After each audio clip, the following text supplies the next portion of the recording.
నుంచి కొత్త అప్డేట్ కనుక మనం చూసుకుంటే రీజనల్ రింగ్ రోడ్డు మొత్తం విస్తీర్ణం వచ్చేసి 340 కిలోమీటర్లు ఉంటుందండి. ఈ 340 కిలోమీటర్ని మనకి 2 జోన్లుగా విభజించడం జరిగింది. ఒకటి సౌత్ జోన్, ఇంకొకటి చూస్తే నార్త్ జోన్.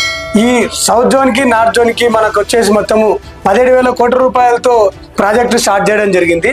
ఈ రీజనల్ రింగ్ రోడ్డు కొత్త అప్డేట్ కనుక మనం చూసుకుంటే సంగారెడ్డి నుంచి చోటుప్పల్ దాకా ఉన్న గ్రామాలను కనుక మనం చూసుకుంటే మొత్తం 60 నుంచి 70 మధ్యలో గ్రామాల మీదుగా వెళ్తుందండి ఈ రీజనల్ రింగ్ రోడ్ అనేది.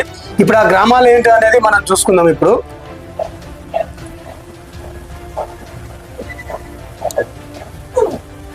సంగారెడ్డి నుంచి మనకి వికారాబాద్ మధ్యలో కనుక మనం చూసుకున్నామంటే సంగారెడ్డి దగ్గర నుంచి చూసుకుంటే గిర్మాపూర్, కొండాపూర్, అలాగే మనకి గంగారం, చీమల్దారి, నారాయణగూడెం ఇలాగా వికారాబాద్ నుంచి సంగారెడ్డి మధ్యలో వస్తుందండి.